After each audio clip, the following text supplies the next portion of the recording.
Face à la globalisation sécuritaire, domination policière et autodéfense populaire. La décennie 2010 a été marquée par l'accélération et l'expansion du capitalisme sécuritaire.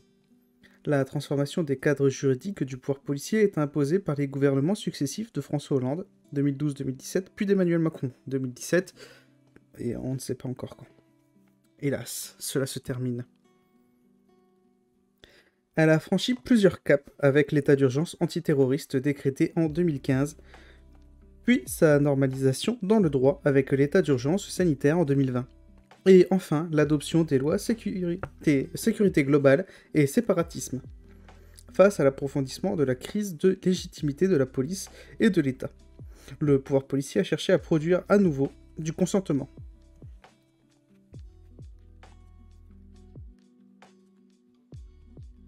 Donc là, c'est bien de noter que, vu que ça a été une réédition, la réédition est vraiment très récente.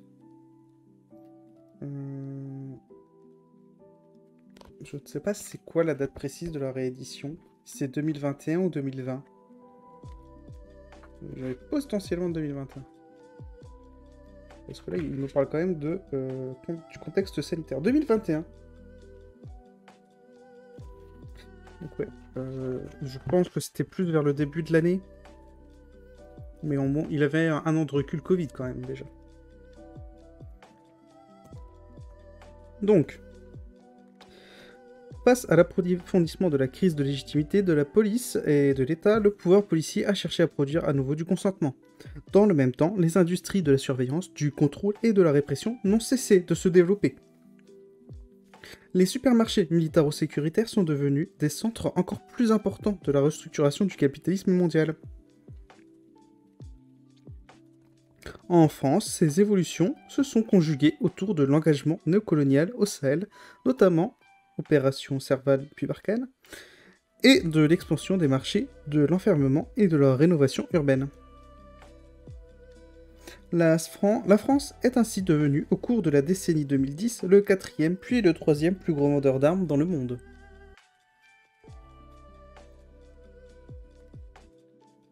Ah, je l'ai pas celle-là, HS, comme bref. Tiens, une mise à jour.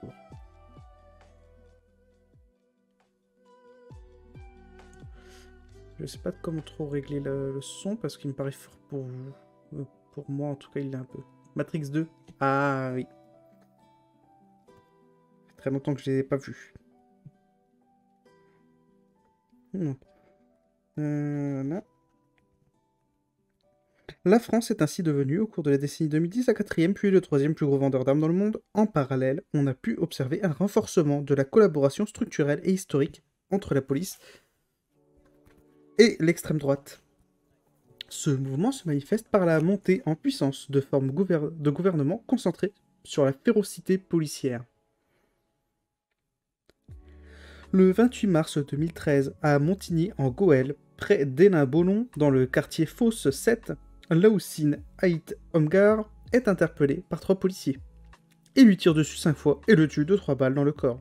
Les policiers affirment avoir agi en légitime défense et diffusent dans les médias une version criminalisant Laoussine pour justifier sa mise à mort.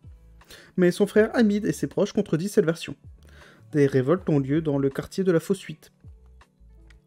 La famille de Laoussine Haït Omgar rejoint alors la lutte contre les violences d'État en intégrant le collectif contre la répression des individus et les mouvements d'émancipation, CRIM, et le collectif Urgence Notre Police Assassine, UNPA.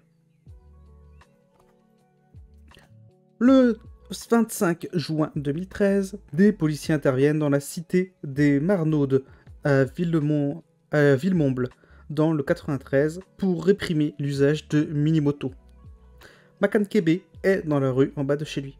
Il rentre de son travail d'animateur. Des policiers, le prenant pour un autre, décident de l'interpeller. Ils lui crient « Arrête-toi !» et se saisissent de lui brutalement. Son frère Mohamed descend de chez lui pour attester de son innocence et reçoit lui aussi des coups. Les policiers déversent du gaz toxique, tirent au flashball à plusieurs reprises à proximité des habitants et lancent une grenade de désencerclement. La mère de Mohamed et Makan Fatouma Kébé, descendue à son tour pour protéger ses fils, est touchée au visage par un éclat de caoutchouc de la grenade tirée par la police. Elle perd son œil gauche, tandis que les policiers prétendent avoir agi en légitime défense, en contradiction avec tous les témoignages des habitants. Un comité de soutien à la famille Kébé s'organise. Il exige l'abandon des poursuites contre Mohamed et Makan Kébé, la justice pour Fatouma Kébé, la condamnation des policiers et l'interdiction des grenades à fragmentation. Dans un communiqué, il déclare « Face à la répression sécuritaire et au déferlement de violences policières qui restent impunies, nous avons besoin d'unir nos forces. Nous devons les dénoncer et nous y opposer par l'organisation collective. » Le 7 avril 2014, dans la droite ligne des procès intentés dans les années 90 contre différents groupes de rap, Amal Bentounsi, la sœur d'Amin Bentounsi, tuée en 2012 par la police, comparaît sur l'île de la Cité. Le ministre de l'Intérieur, Manuel Valls, la poursuit depuis 2012 pour avoir publié un clip dénonçant les violences policières. Lors du jugement, elle fait intervenir des activistes et des chercheurs pour défendre son propos et obtient un non-lieu face au ministère de l'Intérieur. Aux États-Unis, le meurtre de Michael Brown, un Afro-Américain de 18 ans par un policier blanc dans la ville de Ferguson le 9 août 2014 déclenche une puissante révolte qui se transforme en grand mouvement de protestation et s'étend à travers le pays. C'est la naissance du mouvement Black Lives Matter, les vies noires comptent, dont les échos résonnent au sein des luttes contre les violences policières en France. L'État nord-américain répond en intensifiant le processus de militarisation de sa police, largement engagée depuis la Deuxième Guerre du Golfe, déployant des unités en tenue de combat, équipées d'armes de guerre et de véhicules blindés, contre des manifestations populaires. Le tout dans le cadre d'un programme de cession de matériel à tarif préférentiel du département de la Défense. Comme c'est pratique.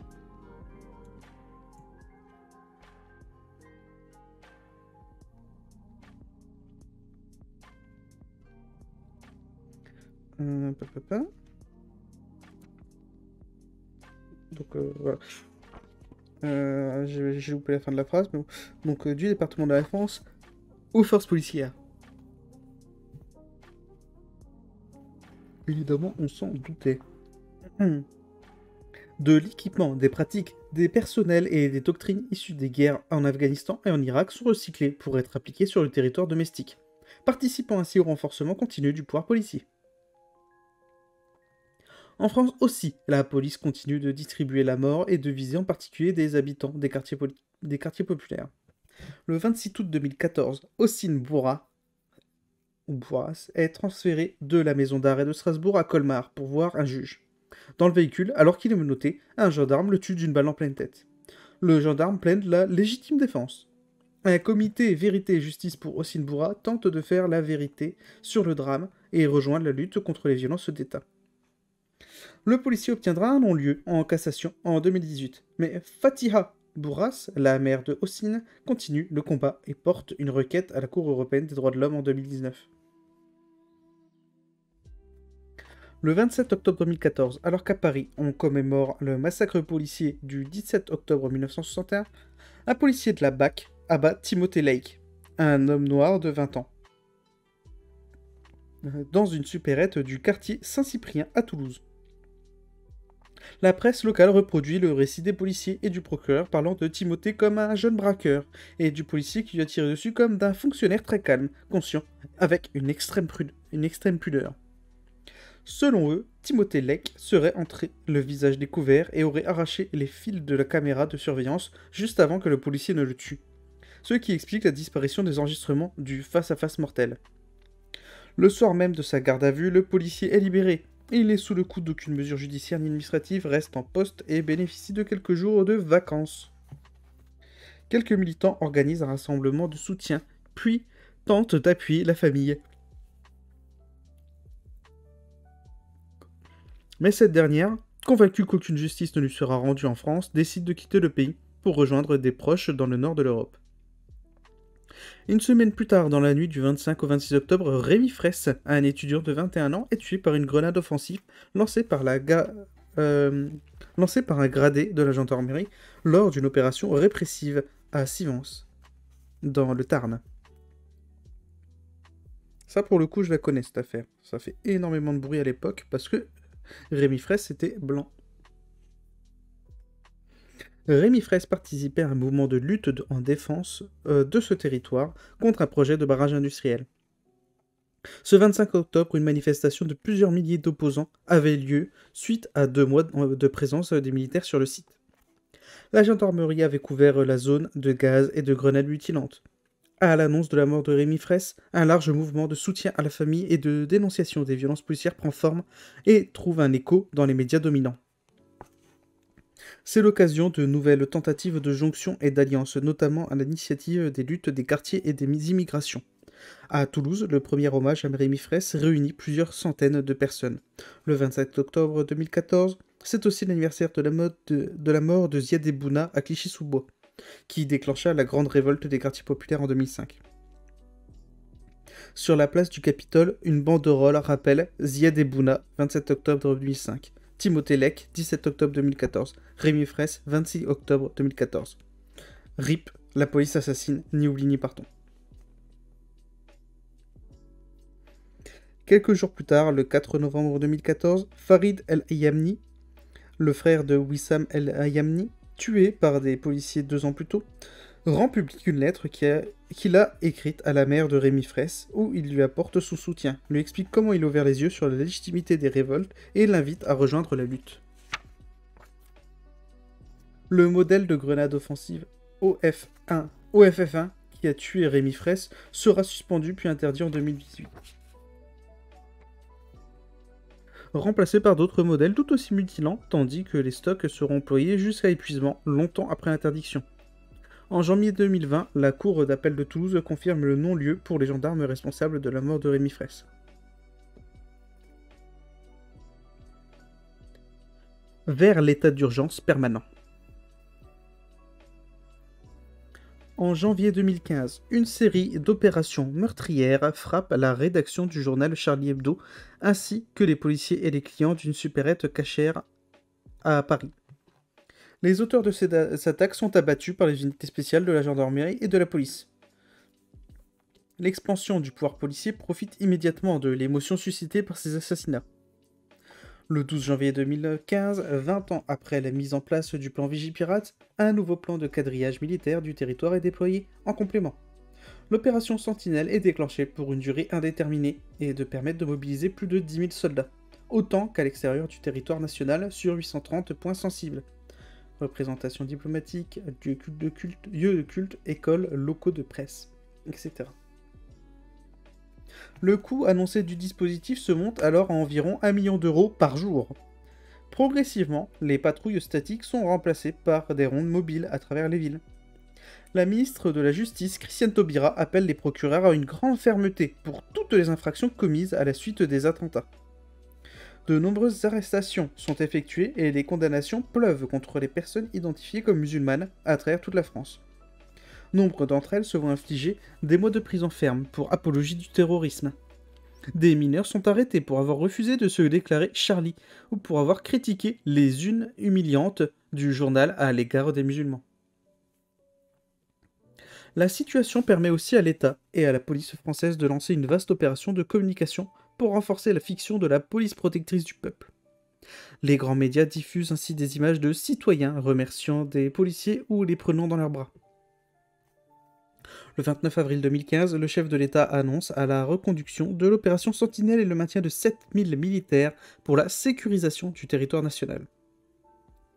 Malgré le renforcement du quadrillage militaro-policier du territoire, les luttes contre les violences d'État ne désarment pas, les mobilisations se multiplient.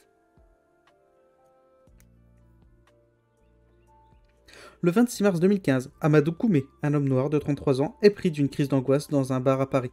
Appelé par le barman, 16 policiers interviennent et lui font subir 2 clés d'étranglement. Amadou Koumé est tué lors de cette interpellation. Malgré les contradictions évidentes dans les déclarations des agents, l'enquête préliminaire est classée sans suite. La famille et les proches d'Amadou Koumé entrent en lutte pour obtenir la vérité et la justice.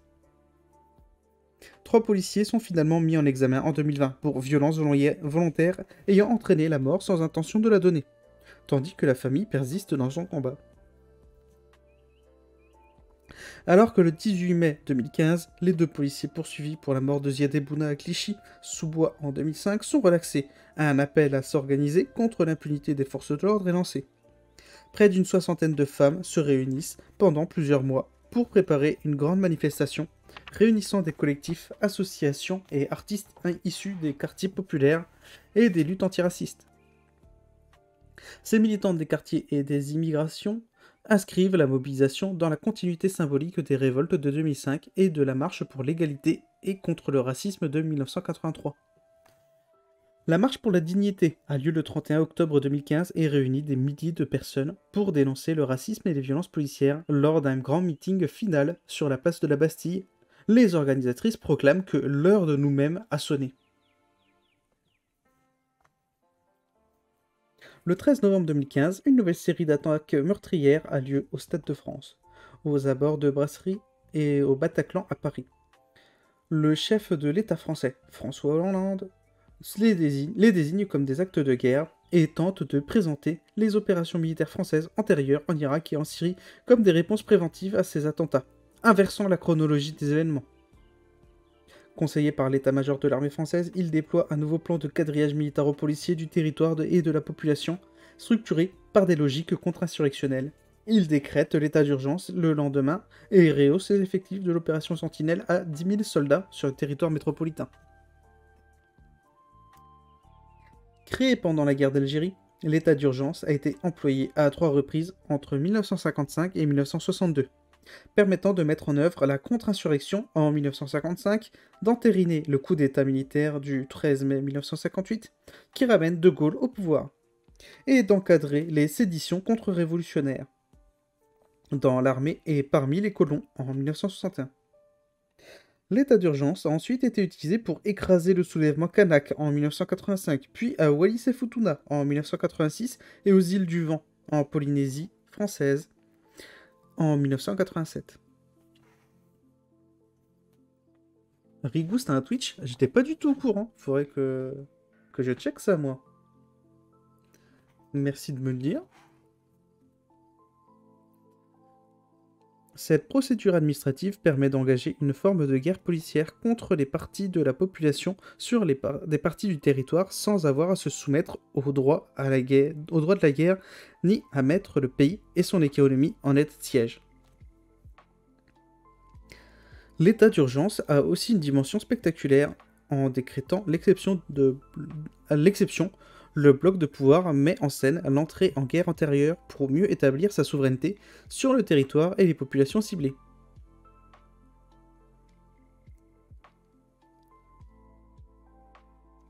L'état d'urgence antiterroriste adopté en 2015 permet de multiplier les arrestations préventives, les interdictions de circuler et les contrôles judiciaires. Un programme de surveillance généralisé de la radicalisation est mis en œuvre à l'encontre des personnes identifiées comme musulmanes. Une plateforme nationale de dénonciation, Stop Djihadisme, est mise en ligne sur Internet. Elle reçoit et recueille des milliers de dénonciations anonymes sur la base desquelles des perquisitions sont déclenchées.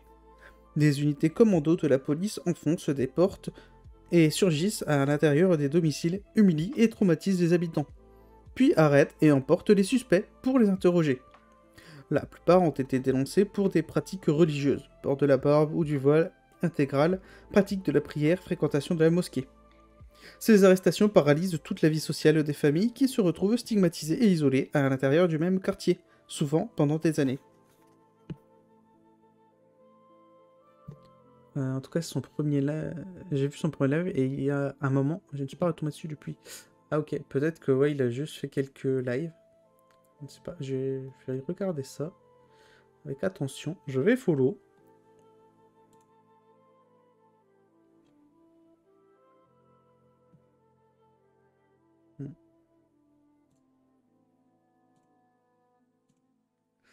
Ouais, aucune vidéo, donc ça doit vraiment dater. Ok, ben intéressant. La chaîne s'appelle Enquête critique.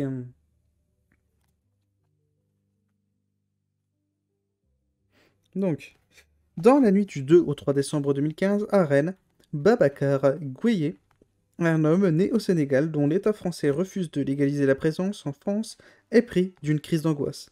Alors qu'il a besoin de soins, la police arrive avant les pompiers. Et là-bas de 5 balles. C'est bien, tu tournes la page et paf.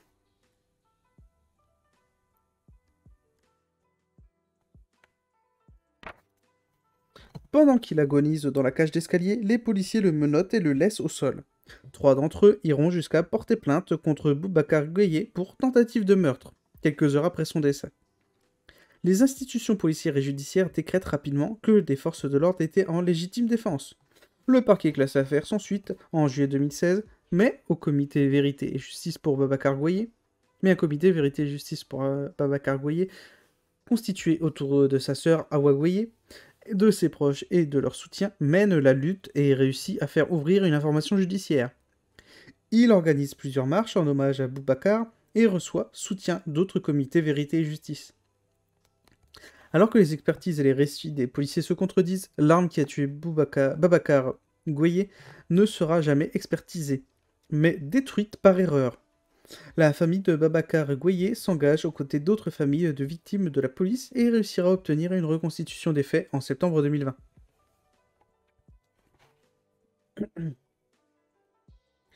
Résistance et contre-attaque. Le début de l'année 2016 est marqué par une montée en puissance des résistances et des contre-attaques dans les mouvements sociaux, hors des quartiers ségrégés.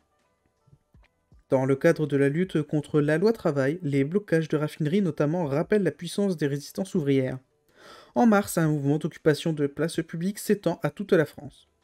Nuit debout réunit des personnes venues d'horizons sociaux très différents autour d'eux, autour de stratégies politiques et de pratiques militantes, elles aussi diverses, avec un objectif revendiqué de convergence des luttes. Le mouvement s'organise parfois en assemblée générale en s'inspirant des principes de démocratie directe et tente, dans la plupart des régions, de se maintenir sans chef ni porte-parole. Parallèlement, dans les manifestations, des pratiques d'autodéfense face aux forces de l'ordre s'élargissent, des volontés collectives de transformation du rapport de force avec la police et des bureaucraties syndicales se rencontrent. Les pratiques de sabotage se trouvent à nouveau légitimées parmi les grévistes et les manifestants. Des cortèges offensifs composés de centaines, voire de milliers de personnes d'âges variés, de précaires, d'ouvriers, d'étudiants, d'habitants, de quartiers populaires se constituent peu à peu. Dans son sillage, des franges de plus en plus larges de manifestants commencent à approuver les actions contre des symboles matériels du capitalisme, comme les banques, commerces de luxe, distributeurs d'argent ou agences immobilières. Elles ont commencé par accompagner et à soutenir, parfois à applaudir, puis à protéger ces pratiques d'action directe dont l'histoire s'enchevêtre avec elles, des mouvements ouvriers et révolutionnaires. S'enchevêtre avec celle des mouvements ouvriers et révolutionnaires. C'est l'irruption du cortège de tête en s'imposant devant les syndicats et les organisations politiques en tête des manifestations, des multitudes de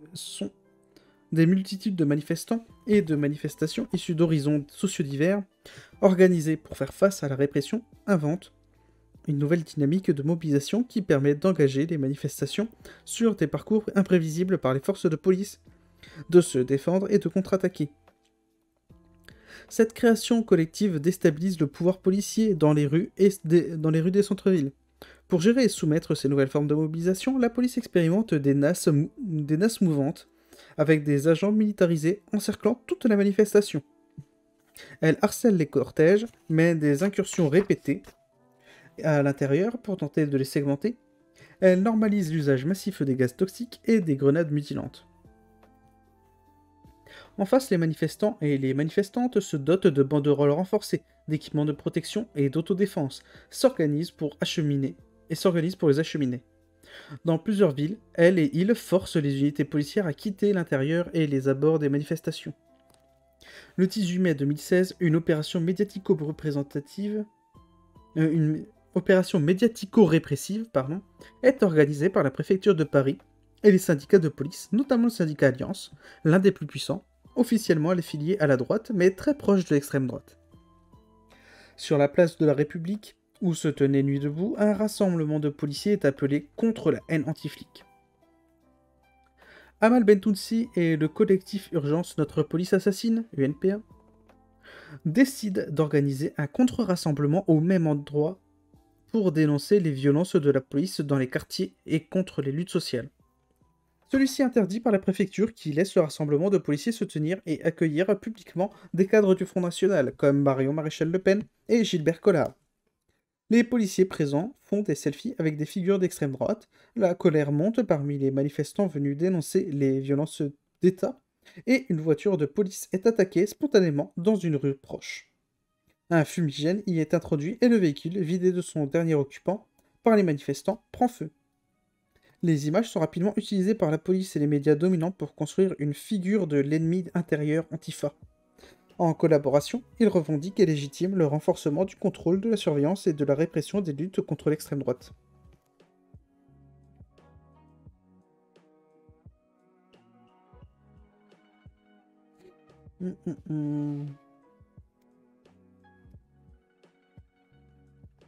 Le pouvoir policier continue de distribuer la violence d'État. Le 19 juillet 2016, à Beaumont-sur-Oise, Adama Traoré, un homme noir de 24 ans, est interpellé par des gendarmes. Il tente de fuir, mais est rattrapé. Il subit de nombreuses violences, et notamment un plaquage ventral. Adama Traoré meurt menotté au commissariat de Persan. Les institutions judiciaires, policières et médiatiques recherchent rapidement à légitimer sa mort en le présentant comme un criminel. Alors que les révoltes éclatent à Beaumont et dans les villes alentours, un comité Vérité et Justice pour Adama Traoré s'organise. Il fédère autour des frères et sœurs d'Adama, de nombreux habitants du quartier et des soutiens venus d'horizons multiples. Le comité construit sa lutte localement et s'engage autour d'Assa Traoré. L'une des sœurs d'Adama a apporté son soutien aux victimes. Des violences d'État à travers tout le pays.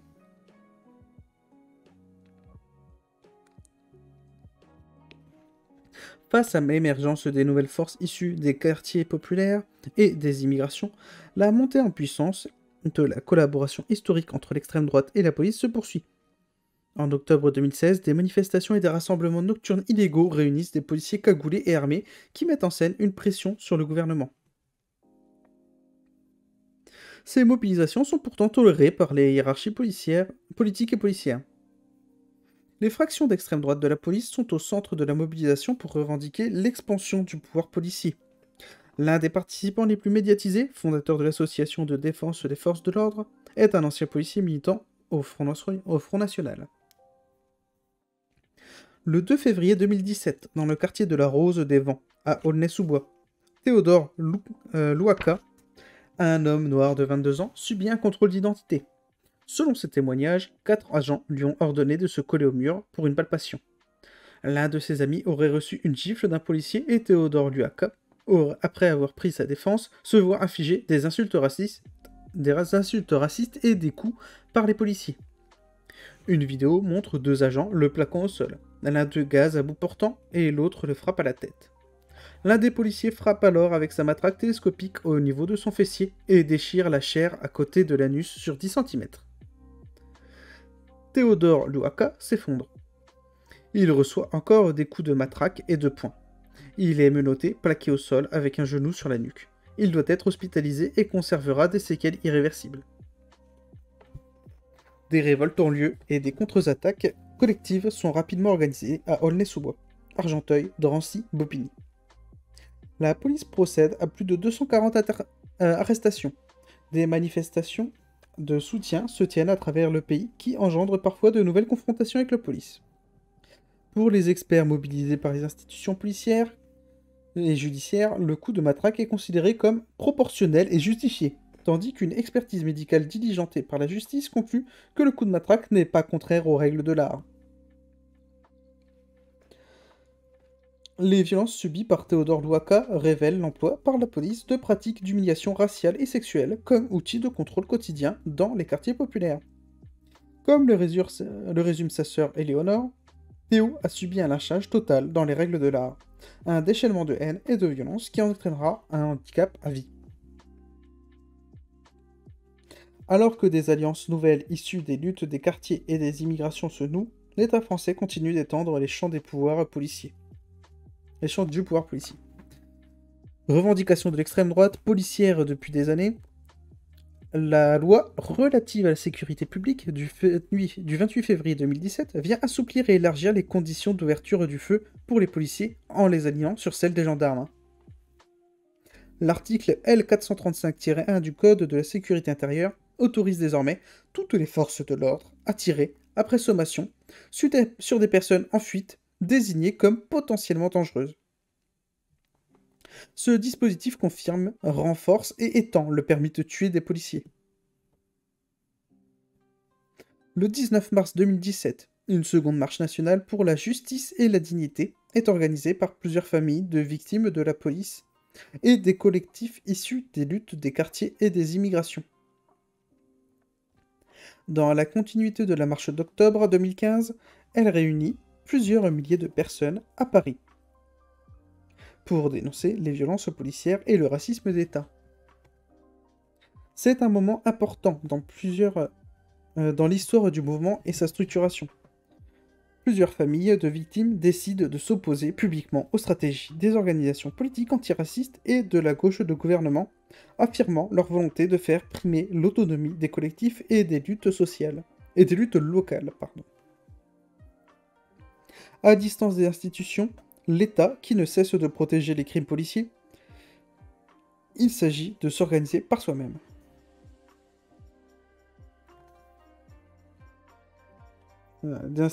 À distance des institutions de l'État, qui ne cessent de protéger les crimes policiers, il s'agit de s'organiser par soi-même. Voilà. Le 26 mars 2017, à la suite de l'appel d'un voisin se présentant comme un policier à la retraite, des agents de la BAC du 19e arrondissement de Paris, armés d'un fusil d'assaut, enfoncent la porte de l'appartement de Liu Shaoyao, un homme de 56 ans originaire de Chine. Selon ses proches, il est alors en train de cuisiner. Liu Shaoyao est abattu par la police devant sa famille. Alors que les policiers affirment avoir agi en légitime défense, le journal Le Parisien criminalise immédiatement Liu Shaoyao en écrivant qu'il était connu pour son alcoolisme, des antécédents psychiatriques et des violences familiales. Les jours suivants, des manifestations de solidarité sont organisées par ses proches et des soutiens. Elles donnent lieu à des affrontements avec les forces de l'ordre. Parmi les 150 manifestants présents le 27 mars, 35 sont arrêtés, accusés de violences contre des policiers ou d'avoir dégradé le commissariat du 19e arrondissement.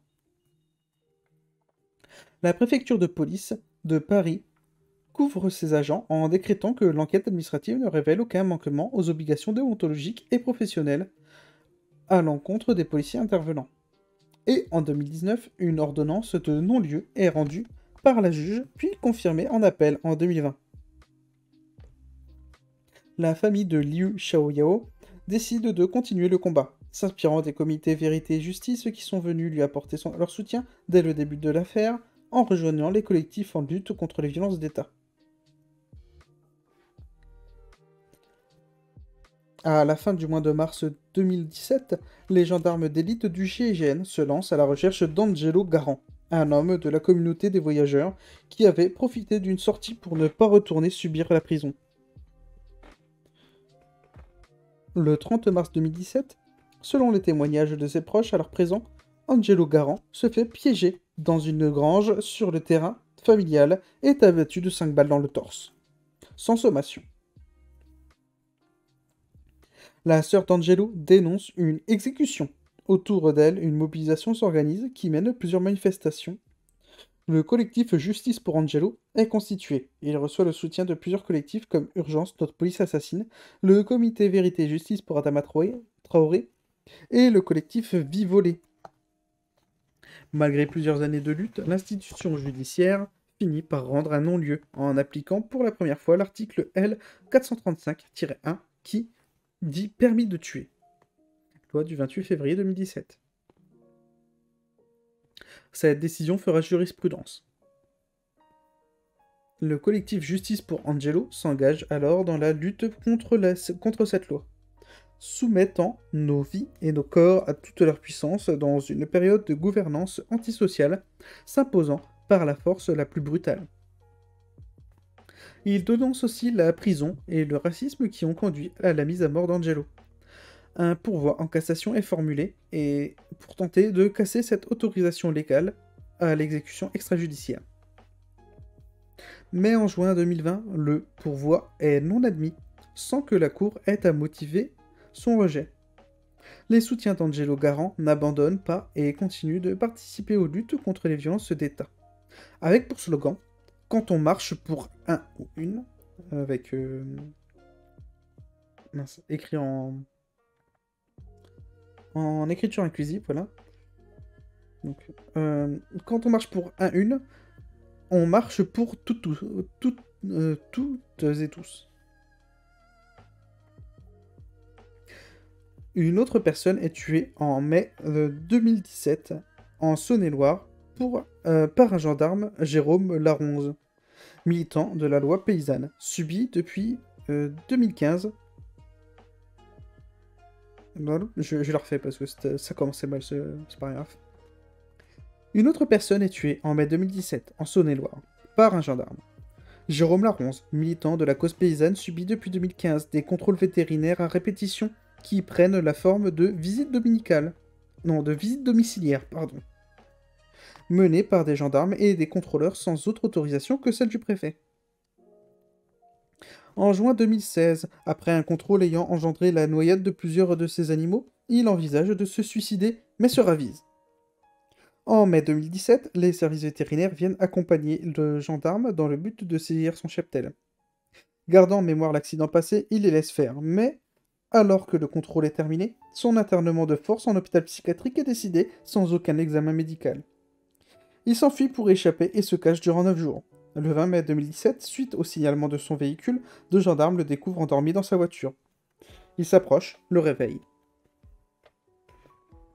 Jérôme Laronze démarre et s'enfuit. L'un des gendarmes tire à 5 reprises sur la voiture et le touche à la cuisse et dans le dos. Une balle perdue est tirée par le second gendarme. Tandis que plusieurs véhicules de gendarmerie arrivent rapidement sur place, Jérôme Laronze est laissé à l'agonie à l'intérieur de sa voiture jusqu'à l'arrivée des pompiers.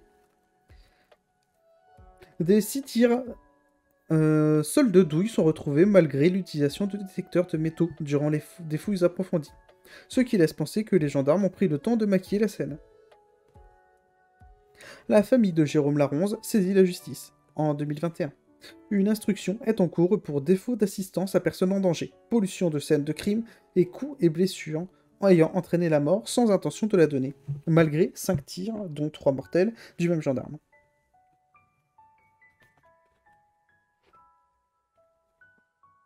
Mis en examen sans contrôle judiciaire, ce dernier continue d'exercer et de porter son arme.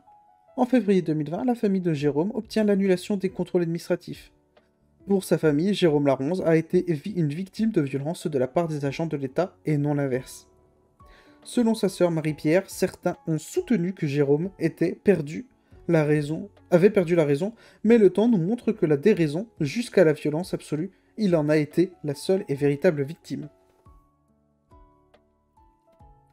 L'état d'urgence antiterroriste a étendu la marge de manœuvre du pouvoir policier en renforçant le permis de tuer des forces de l'ordre et en favorisant les chasses policières. La loi du 3 octobre 2017, dite antiterroriste, a fait entrer l'état d'urgence dans le droit commun, en y intégrant ces 4 mesures phares. Le préfet peut désormais délimiter des périmètres de protection, ordonner la fermeture des lieux de culte, décréter des assignations à résidence et des perquisitions administratives. Les policiers sont autorisés à contrôler les personnes dans un rayon de 10 km autour des gares, des lieux de transit et des aéroports, c'est-à-dire partout en ville. Cette expansion continue du pouvoir policier ne cesse d'endeuiller de nouvelles familles. À Lille, le 15 décembre 2017, 4 jeunes hommes tentent de s'enfuir à la vue d'une patrouille de police. L'un d'eux raconte qu'ils sont pris en chasse par la BAC. Ils sont percutés par un train. Dans leur fuite, ils sont percutés par un train. Selom et Mathis, 20 ans et 18 ans, meurent à l'hôpital. Face aux institutions policières et judiciaires qui empêchent la tenue d'une investigation sérieuse, leur mère entre en lutte pour obtenir la vérité et la justice. elles reçoivent elles reçoivent le soutien de différents réseaux militants, et notamment du comité Vérité et Justice pour Adama Traoré. Elles obtiennent l'ouverture d'une enquête, mais se heurtent à des refus répétés de leurs demandes d'actes d'une reconstitution jugée trop coûteuse. Et d'une reconstitution jugée trop coûteuse. Les maires de Selom et Matisse dénoncent aussi les mensonges des policiers impliqués, et le fait qu'ils n'ont pas averti le central SNCF de la présence des jeunes sur la voie, ni ensuite les secours alors qu'ils étaient encore présents sur les lieux. Malgré toutes les souffrances endurées, elles persistent dans leur combat contre les institutions pour défendre la mémoire de leurs enfants et tentent de s'organiser avec d'autres familles de victimes.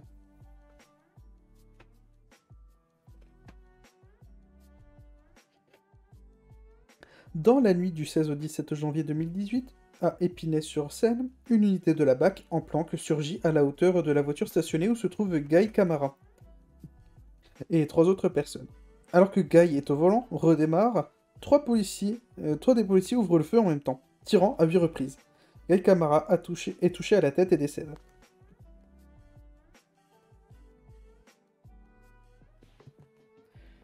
Il décède le 19 janvier à l'hôpital. Ses deux amis sont placés en garde à vue et les policiers prétendent que Guy leur aurait foncé dessus. Dès le 18 janvier, les proches de Guy Camara organisent un rassemblement devant le commissariat d'Épinay-sur-Seine. Plusieurs collectifs et comités en lutte contre les violences policières et le racisme d'État leur apportent leur soutien. Un comité Vérité et Justice pour Guy Camara se constitue pour mener le combat. La loi de sécurité intérieure de 2017 qui autorise les policiers de sécurité intérieure, qui autorise les policiers à tirer sur une personne en fuite parce qu'elle constituerait un danger pour la population, permet au juge d'instruction de rendre un non-lieu en septembre 2019. Prétendument votée pour lutter contre le terrorisme, cette loi renforce le permis de tuer quotidien de la police dans les quartiers populaires. Le comité Vérité et Justice pour Guy Camara rejoint le mouvement contre les violences d'État. Et en janvier 2021, la thèse de la légitime défense du policier est publiquement mise en cause par une enquête indépendante.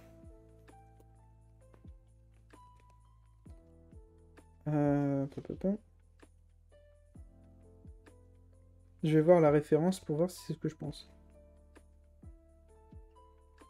Ouais, c'est bien Disclose qu'avait sorti ça. Et je crois que c'est ce qu'on a eu, justement, ce qu'on a vu il n'y a pas si longtemps avec Disclose qui avait trouvé les vidéos de feu, à moins que je me trompe d'affaire. Les vidéos des feux. Non, je sais pas si c'était des feux. Enfin, des vidéos où on voyait ce qui se passait. Mais je ne suis pas sûr. Je me trompe peut-être d'affaire. De la loi antiterroriste du 13 novembre 2014 et celle du 3 octobre 2017 qui pérennise l'état d'urgence en passant par la loi antiterroriste du 3 juin 2016, les gouvernements successifs, formés par des coalitions de gauche, de droite et d'extrême droite, n'ont eu de cesse de normaliser des procédures d'exception et de faire avancer les logiques préventives et prédictives dans le secteur de l'antiterrorisme et de la police en général. Ce processus a remis en cause le principe de la présomption d'innocence en inversant la charge de la preuve, en contournant la matérialité des infractions et en permettant de priver qui que ce soit de liberté, sans même l'intervention d'un juge. C'est une rupture anthropologique, selon les termes de la juriste Mireille Delmas-Marty. Et cette rupture s'inscrit précisément dans les dynamiques d'expansion du capitalisme sécuritaire. Si elle rompt avec les principes théoriques du droit bourgeois moderne, elle s'inscrit pleinement dans la continuité de son fonctionnement réel, à l'égard des classes dominées. Elle permet d'accélérer, d'industrialiser, d'intensifier et d'automatiser les violences administratives, policières, judiciaires et carcérales à l'encontre des classes populaires. Comme l'affirme l'ancien juge antiterroriste Béatrice Brugère, la loi du 3 octobre 2017 ne cible pas le terrorisme stricto sensu, mais vise à maintenir un ordre public efficace.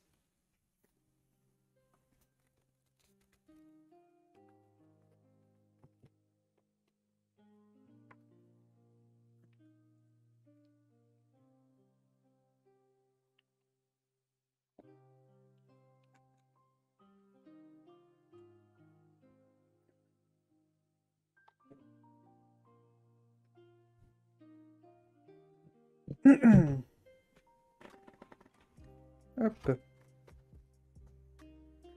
Face à la globalisation des soulèvements. D'autres secteurs tombent dans le collimateur de cette offensive sécuritaire. Face aux luttes sociales en défense du territoire et contre les grands projets industriels comme les ZAD, les polices occidentales mettent là aussi en pratique de nouveaux dispositifs contre-insurrectionnels. En France, l'opération César sur la ZAD de Notre-Dame-des-Landes a été mise en échec par une multiplicité de résistances de la part des occupants et des occupantes, développées en 2012. Depuis, d'autres luttes de ce type se sont développées. Pour défendre ces espaces et les habiter, les occupants expérimentent des formes de vie collective et autonome, en contradiction avec les institutions de l'État et les dynamiques du capitalisme. Le bloc de pouvoir y voit une menace, mais aussi un terrain d'expérimentation et d'expansion pour ces appareils sécuritaires. À la fin de l'année 2017, une campagne de communication construit une figure de l'écoterroriste, afin de préparer les esprits à l'expulsion de la ZAD de Notre-Dame-des-Landes et à la possibilité qu'un manifestant soit tué lors de cette opération.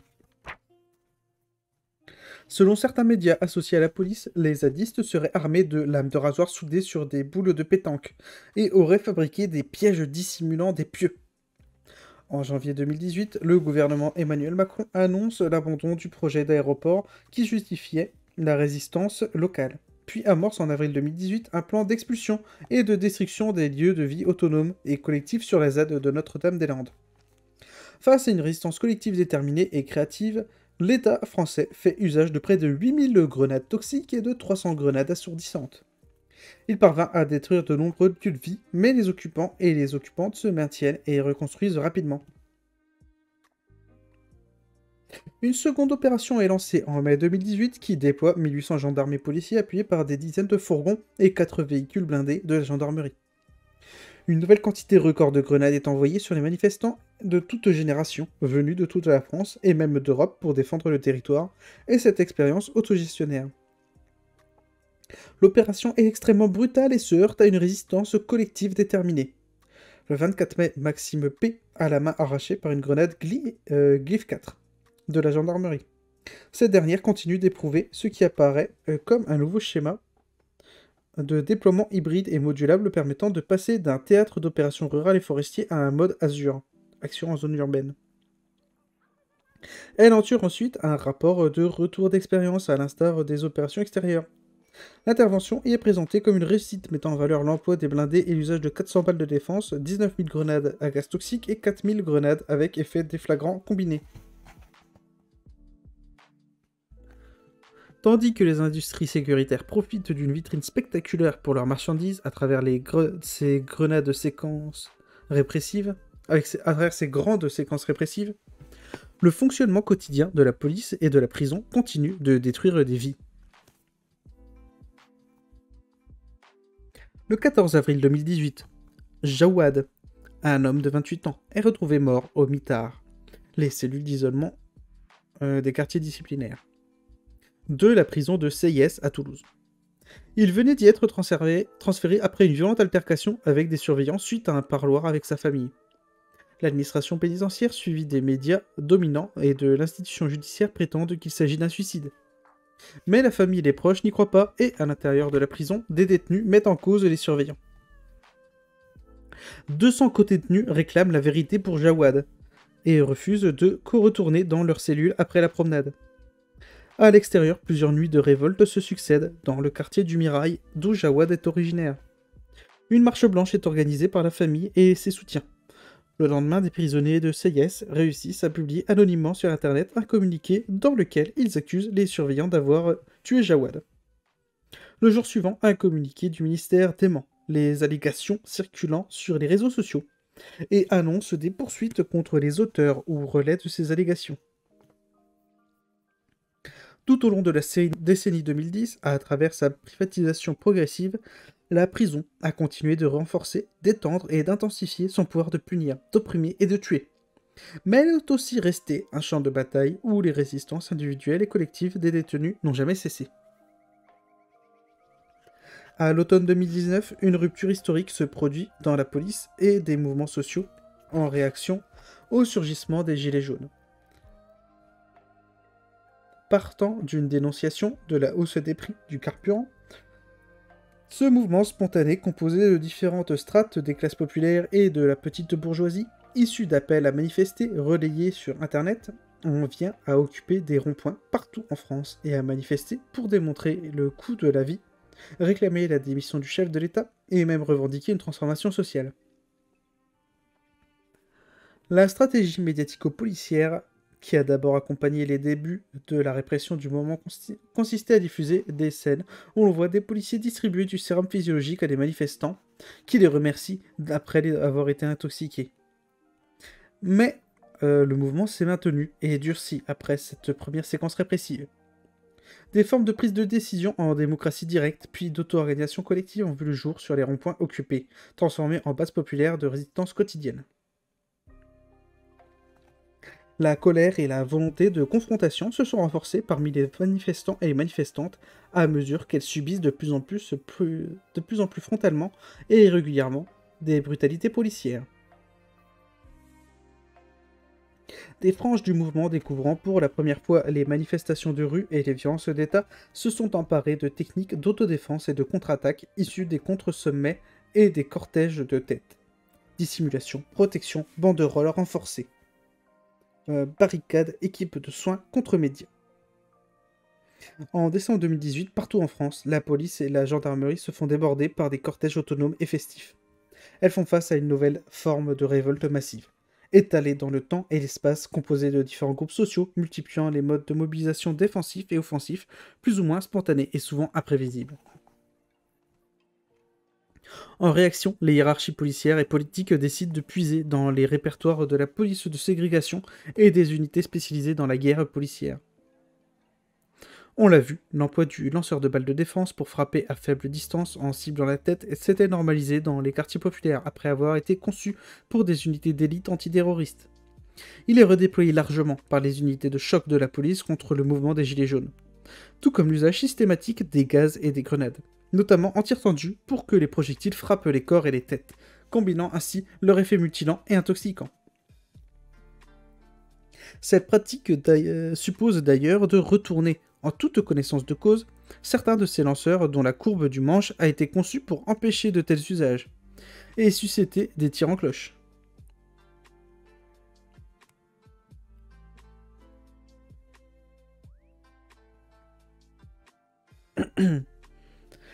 Ces techniques étaient déjà utilisées contre les manifestants indisciplinés, contre des manifestations indisciplinées. Parmi les unités de choc déployées contre les Gilets jaunes, on retrouve en particulier les BAC, dressés à la férocité systématique dans la police de ségrégation.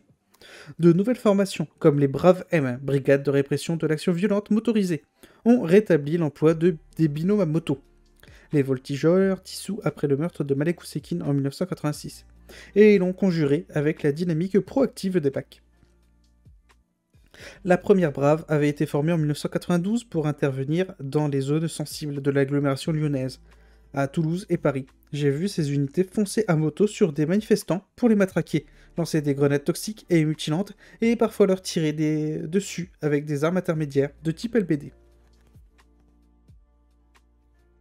D'autre part, des centaines d'arrestations préventives sont effectuées en amont des manifestations.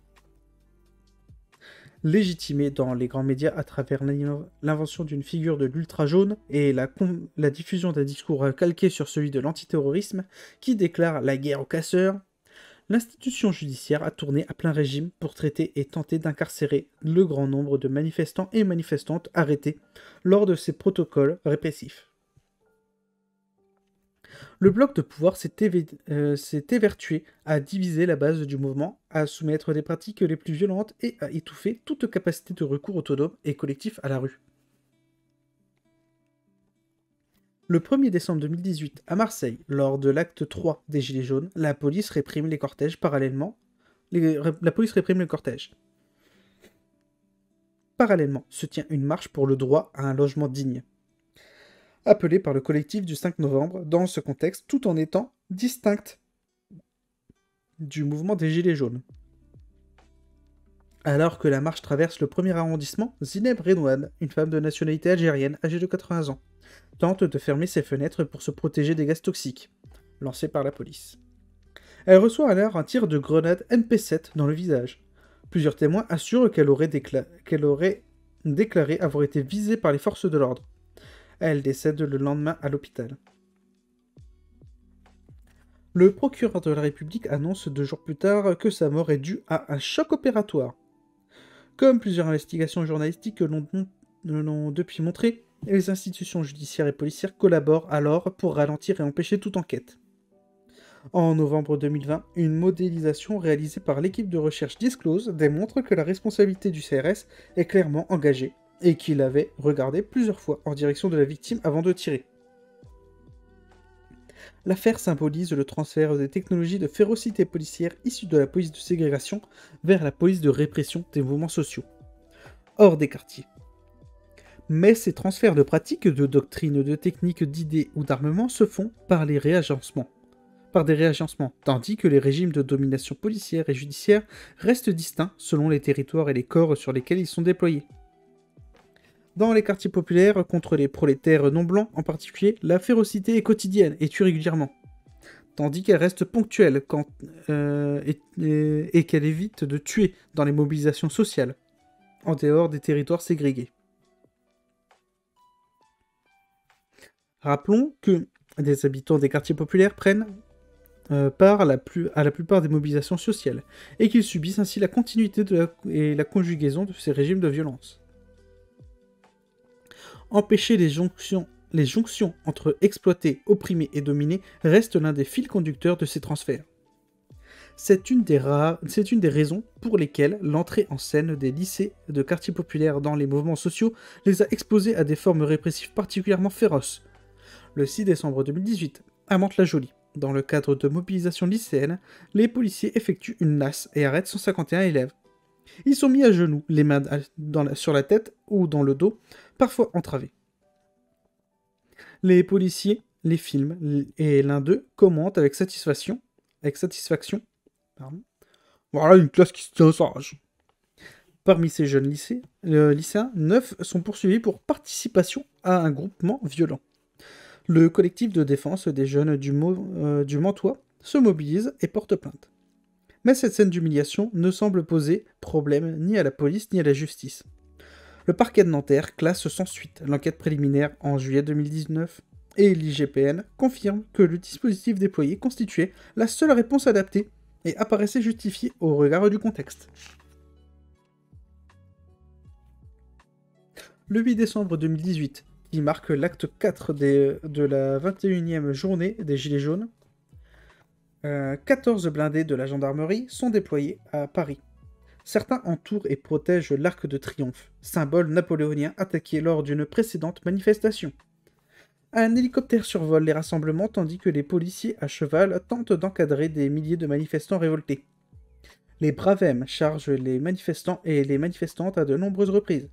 Malgré la confiscation des matériels de protection, la férocité systématique et le quadrillage militaire des rues, les Gilets jaunes entretiennent la révolte au cœur des quartiers riches jusqu'à la nuit tombée. À Paris et en province, des cortèges se confrontent directement à la police pour la faire reculer.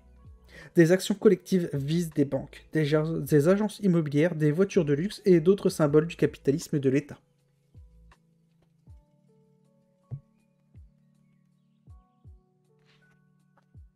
Le mouvement des Gilets jaunes a subi un régime de férocité répressive d'une intensité inédite en dehors des quartiers populaires depuis des décennies.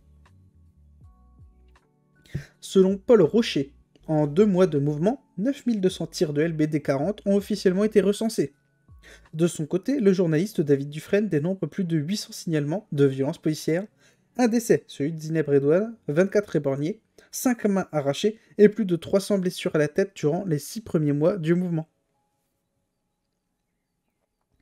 Avec les arrestations préventives, c'est une mécanique de pouvoir caractéristique de l'ère sécuritaire qui a continué à progresser. Elle consiste à éliminer une prétendue menace avant le moindre passage à l'acte. Issue du répertoire antiterroriste et spécifiquement employé dans la lutte contre l'islamisme et la mouvance anarcho-autonome, Ces techniques ont été élargies à la gestion des mouvements sociaux, en dehors des quartiers populaires, pendant la lutte contre la loi travail. Elle justifie l'emploi de moyens exceptionnellement lourds, coûteux et spécifiques dans des situations où rien ne se passe, mais d'où émergent des signaux faibles. Face à la généralisation et à la manipulation des vidéos témoignant de la férocité policière sur Internet, comme la diffusion de plus en plus large des analyses issues des luttes de quartier et des immigrations, l'État français a réajusté son discours légitimant sa propre violence. En mars 2019, lors de son grand débat national, le chef de l'État Emmanuel Macron exigeait « Ne parlez pas de répression ou de violence policière. Ces mots sont inacceptables dans un état de droit. »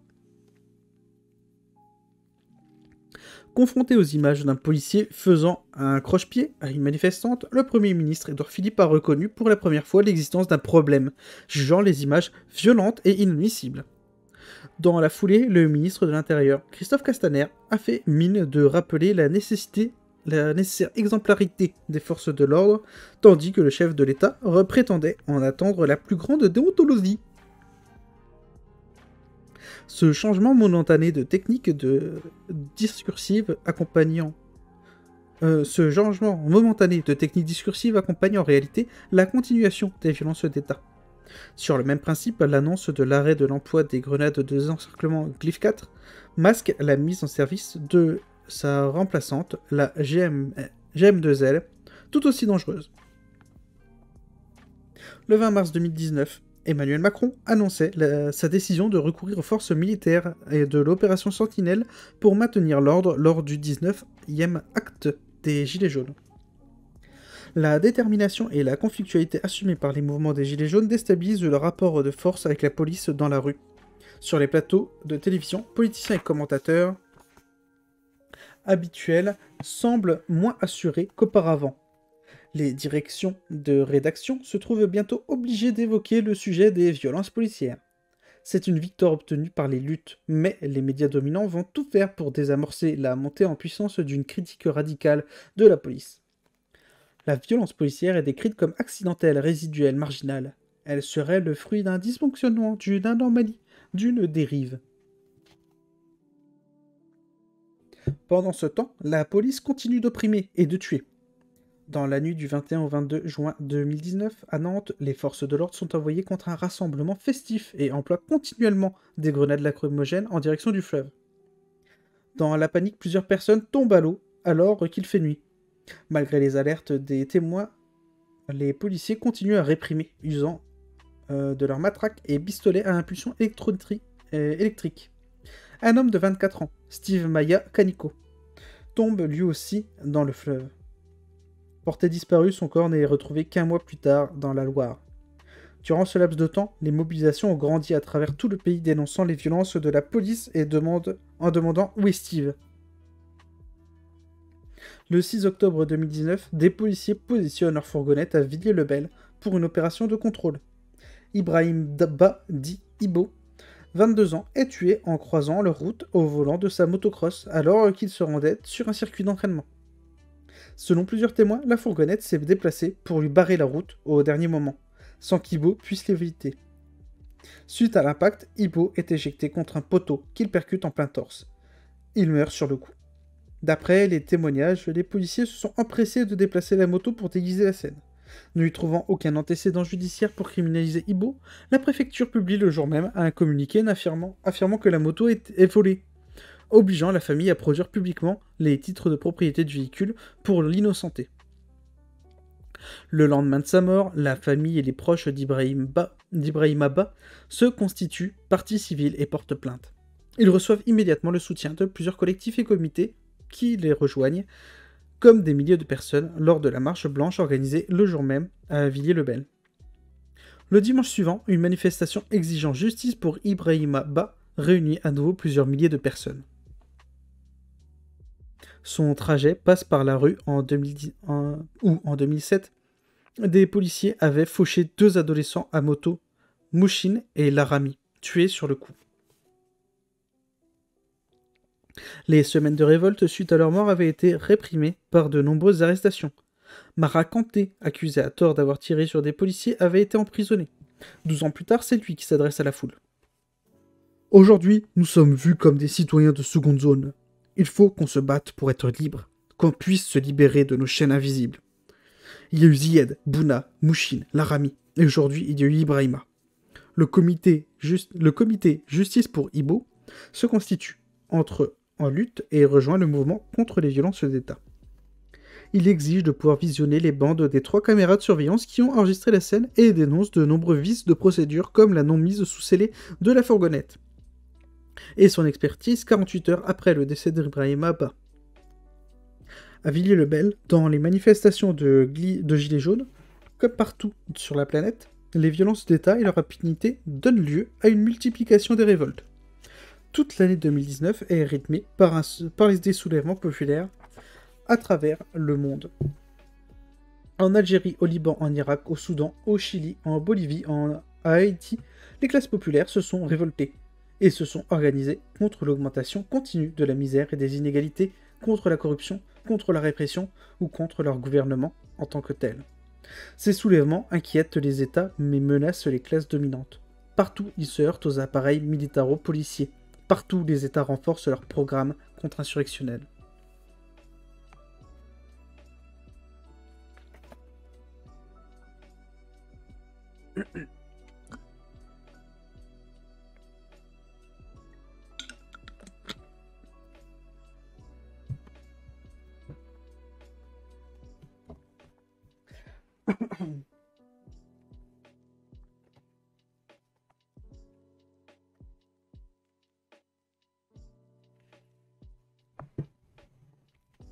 État d'urgence sanitaire et auto-organisation populaire. En janvier 2020, la diffusion sur Internet des images d'un énième crime policier expose à nouveau les mécanismes quotidiens de la domination policière. Le 3 janvier, Cédric Chouviat, un livreur de 42 ans, est interpellé quai Branly, à Paris, et il décide de filmer le contrôle avec son téléphone. Sa femme racontera qu'il avait déjà subi des années plus tôt un étranglement traumatisant de la part de policiers. Ce vendredi 3 janvier, les policiers lui infligent une clé d'étranglement et plaquage ventral. Cédric Chouviat répète plusieurs fois « J'étouffe ». Son larynx est fracturé et il meurt à l'hôpital 2 nuits plus tard. Aucun des policiers n'est suspendu et la préfecture parle d'un simple malaise cardiaque. La famille de Cédric Chouviat, qui reçoit le soutien de différents collectifs de lutte contre les violences d'État, décide de s'organiser avec ses proches pour obtenir la suspension des policiers. Elle s'associe aux autres familles de personnes tuées par la police pour exiger la fin des crimes d'État. Face à la multiplication des dénonciations des violences policières, notamment dans des secteurs de la société française jusque-là silencieux sur le sujet, les grands médias doivent adapter leur discours. Dans l'édito du 11 janvier 2020, Le Monde s'interroge pour la première fois sur ce qu'il faut bien appeler, sans s'encombrer de guillemets, des violences policières.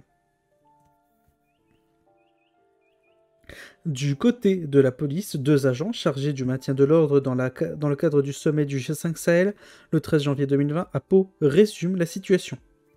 Maintenant, sous Macron, on a tous les droits. Maintenant, tout est autorisé. La manière dont les états-majors politiques, les hiérarchies internes de la police et les institutions juridiques et judiciaires encadrent et protègent l'expansion de la férocité policière montre qu'elle ne découle pas d'une perte de contrôle de l'État sur son bras armé. Pour preuve, la proposition de loi visant l'interdiction des techniques d'immobilisation létale, le décubitus ventral et le pliage ventral, est rejetée par la commission des lois le 4 mars 2020. L'emploi de cette technique mortelle est reconduit et par là même encouragé. Le pouvoir de mutiler les habitants des quartiers populaires est lui aussi réaffirmé lors du procès des policiers accusés d'avoir éborgné Fatouma Kébé en 2013, à Villemomble, en Seine-Saint-Denis. Un premier procès a eu lieu en 2018 au TGI de Bobigny, le 12 mars 2020, après des années de lutte ayant permis notamment d'innocenter les 2 frères Kébé en 2018. Après des années de souffrance pour tous les membres de la famille, après le décès de Fatouma Kébé des suites d'une maladie, 2 policiers de la BAC sont rejugés en appel en cour d'assises pour violence volontaire. L'institution judiciaire les acquitte à nouveau au terme d'un procès que les soutiens de la famille Kébé décrivent comme une mascarade. Encerclés par des gendarmes comme s'ils étaient coupables, ces derniers soulignent les victoires partielles à travers les solidarités tissées entre opprimés, en lutte pour la vérité et la justice. Et elles et ils appellent à continuer le combat.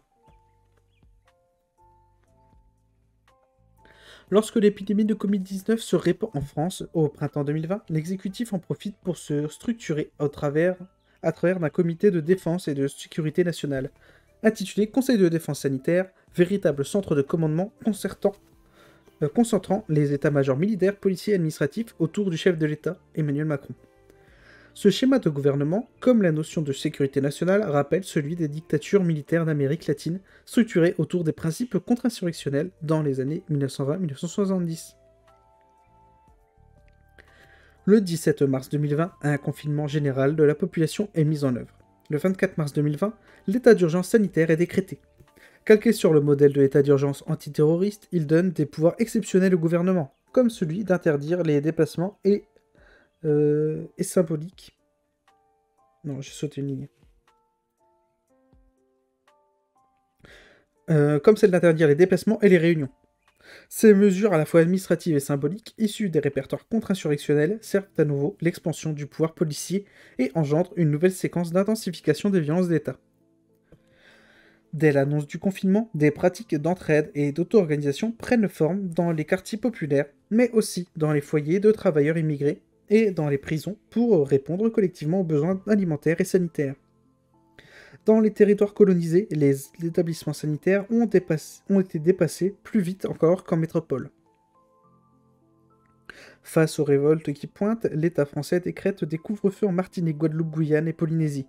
Des couvre-feux sont aussi instaurés en métropole, dans des quartiers populaires où ils sont récurrents, depuis le début des années 2000. Tout au long de ce premier confinement, les brutalités policières se concentrent sur les espaces populaires. Le 17 mars, à Torcy, en Seine-et-Marne, un jeune homme est tabassé par 7 policiers.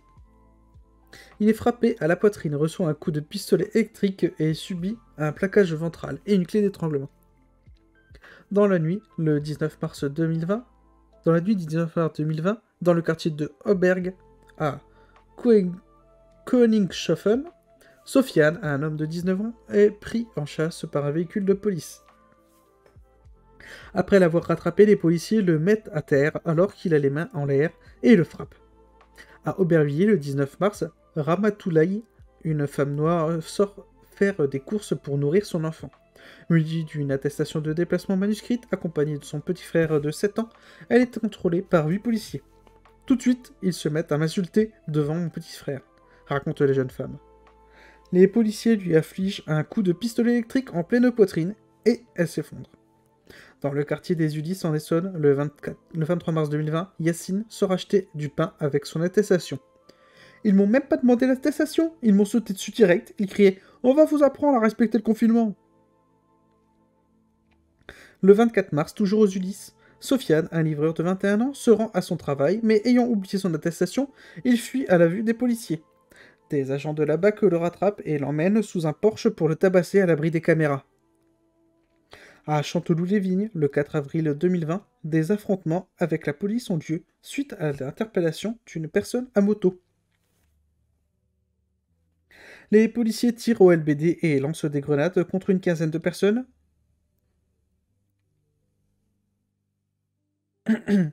Une fille de 5 ans qui se promenait avec son père est touchée en pleine tête par une balle en caoutchouc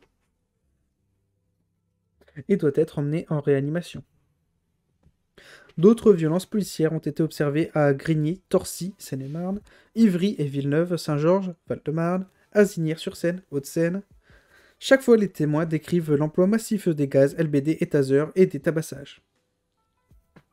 Les premières contre-attaques viennent des quartiers populaires. Des révoltes et des confrontations avec la police ont lieu à la Duchère, Lyon, le 16 mars, à Trappes, du 17 au 19 mars, à Clichy-sous-Bois, le 26 mars, à Chanteloup-les-Vignes, le 4 avril, puis à Mantes-la-Jolie, Saint-Germain-en-Laye et au Mureau, le 5 avril 2020. L'État français profite du confinement et de l'état d'urgence sanitaire pour étouffer toute possibilité de résistance dans la rue. Près de 100 000 membres des forces de l'ordre sont déployés. Les pouvoirs de certains corps comme la police municipale, les gardes champêtres, les agents de mairie de Paris ou la préfecture de police sont élargis. Les drones et des drones et des hélicoptères sont utilisés au quotidien pour surveiller et interdire certains territoires. À Nice, Paris, Ajaccio, Montpellier, Lyon. Parfois en diffusant des messages audio.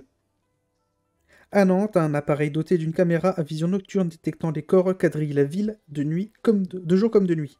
En périphérie de Toulouse, des hélicoptères empêchent l'accès à certaines zones. La férocité policière structure aussi l'encadrement quotidien des prisons et des centres de rétention, où les détenus sont délibérément maintenus dans une situation sanitaire et sociale catastrophique. Le 14 mars 2020, un premier cas positif au Covid-19 est décelé chez un prisonnier à Fresnes, où comme ailleurs, rien n'est prévu pour protéger les détenus. Seuls quelques surveillants ont droit à des masques, des gants et du gel désinfectant. L'accès au parloir ainsi que des activités sociales et culturelles sont suspendus dans toutes les prisons. Les prisonniers mettent alors en pratique différentes formes de solidarité et de résistance collective.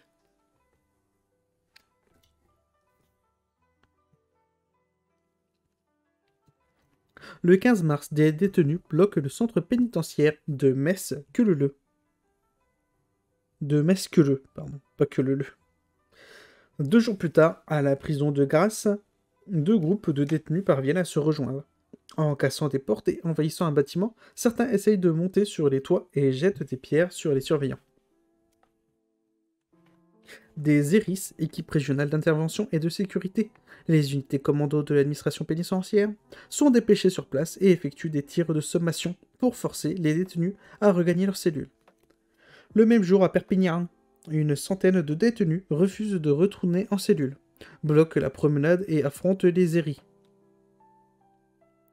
Des scènes similaires ont lieu dans les prisons de Maubeuge, Hauts-de-France, et de la Santé, à Paris, où des prisonniers s'opposent collectivement à leur geôlier le 22 et 23 mars.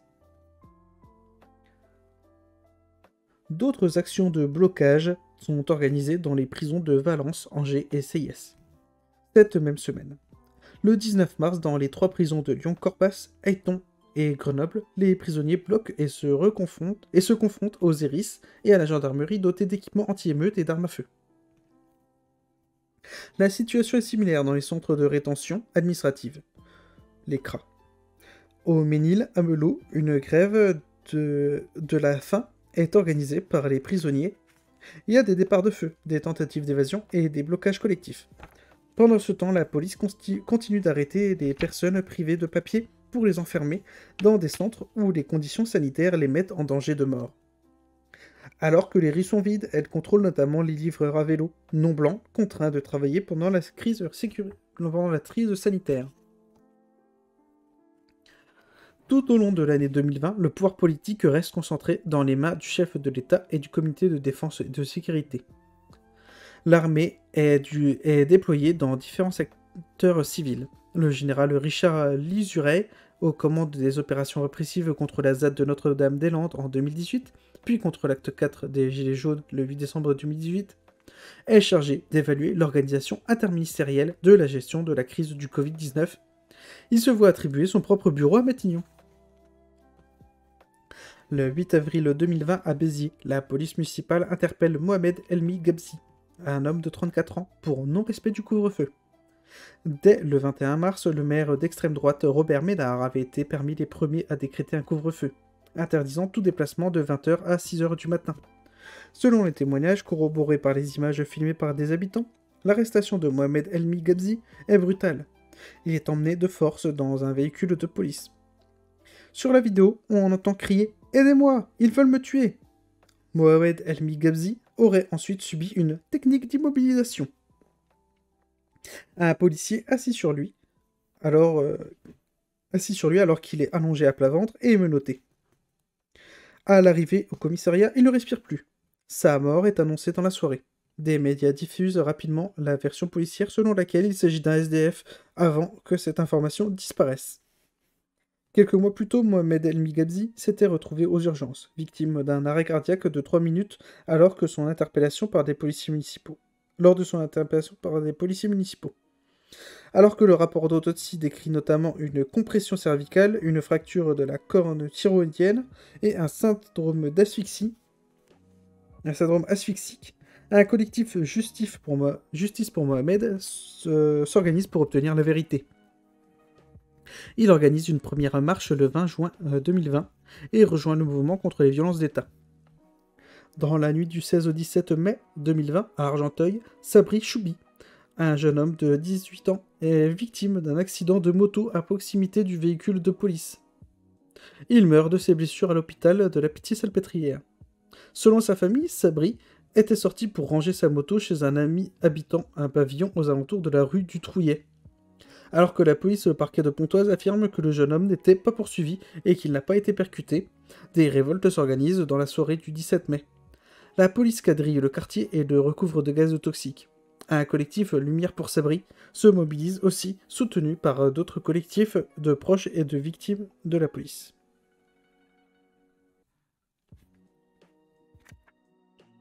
À la suite du meurtre de George Floyd, tué par un policier en pleine rue le 25 mai 2020 à Minneapolis, un mouvement de révolte d'une amplitude inédite prend forme aux États-Unis. Dans la continuité des décennies précédentes, la lutte contre les violences policières et de racisme d'État, pendant plusieurs semaines à travers tout le pays, des manifestants et des manifestantes prennent les rues par milliers et s'y maintiennent face à la police et à des militants d'extrême droite. Les révoltés s'organisent pour se défendre et contre-attaquer. Alors qu'un programme militaro-policier et de contre-insurrection est déployé dans tout le pays, les institutions en charge du maintien de l'ordre social, commissariats et palais de justice, sont attaquées et parfois incendiées. Des statues à la gloire des colonisateurs et d'esclavagistes sont mises à terre. Des occupations de places publiques se transforment en zones autonomes et la perspective d'abolir la police, la prison et l'armée devient centrale dans les débats stratégiques au sein des luttes. En France, le meurtre de George Floyd en rappelle bien d'autres, notamment celui d'Adama Traoré. Une mobilisation large et puissante prend forme pour dénoncer les violences policières et le racisme d'État aux États-Unis comme en France. Celle-ci est l'occasion pour de nombreux habitants et habitantes des quartiers populaires de prendre la parole. De nouvelles générations, et en particulier des jeunes femmes non blanches, s'emparent de la possibilité de raconter leur vécu, de partager leurs expériences, de se former politiquement et de participer à construire le mouvement.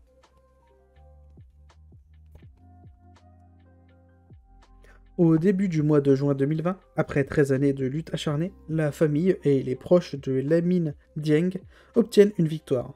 L'État français est contraint de signer un accord avec elle, où il reconnaîtrait implicitement sa responsabilité dans la mort de Lamine Dieng.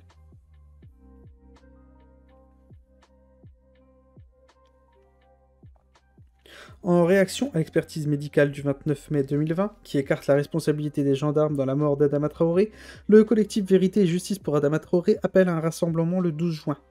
Interdit par la préfecture de police en vertu du décret du 31 mai 2020 relatif à l'état d'urgence qui proscrit tout rassemblement dans l'espace public de plus de 10 personnes, il réunit entre 20 000 et 60 000 manifestants au pied du tribunal judiciaire de Paris. D'autres manifestations en solidarité sont organisées à Lille, Lyon, Marseille, puis Bordeaux, Montpellier, Rennes et Toulouse. Le 13 juin 2020, une autre manifestation est organisée en soutien au comité Vérité et Justice pour Adama Traoré, place de la République à Paris. Selon les estimations du géomètre mapchecking.com, ce sont près de 129 000 manifestants qui se retrouvent au centre de Paris, dont un grand nombre de personnes venues des quartiers populaires.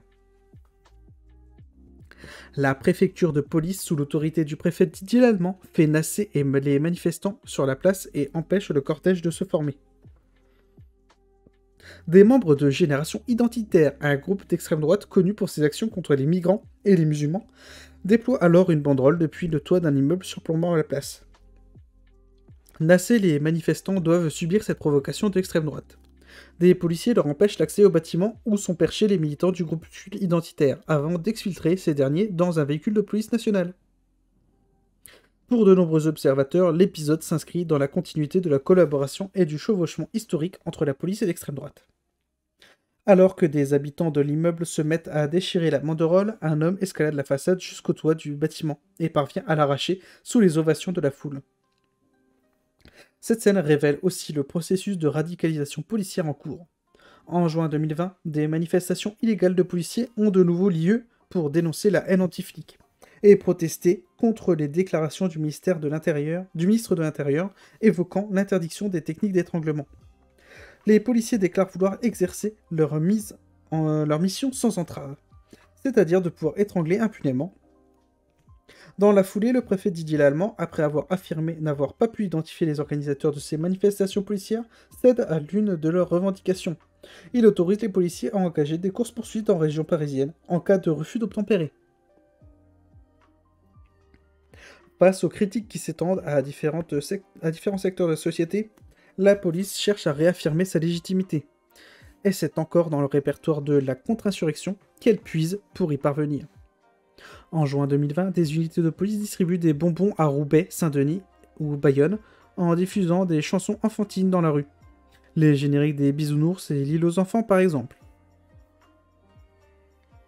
À mi-chemin entre l'action psychologique utilisée dans les programmes de pacification, l'entreprise de communication pour redorer son image et la provocation face aux accusations de violence, ces initiatives marquent une nouvelle phase de mobilisation des franges les plus radicalisées de la police. Selon un représentant du syndicat Alliance, cette opération a pour but de montrer que la police est proche de la population, suite aux propos de notre ministre qui nous a jetés en pâture aux médias en disant que nous étions une police raciste, fasciste et violente.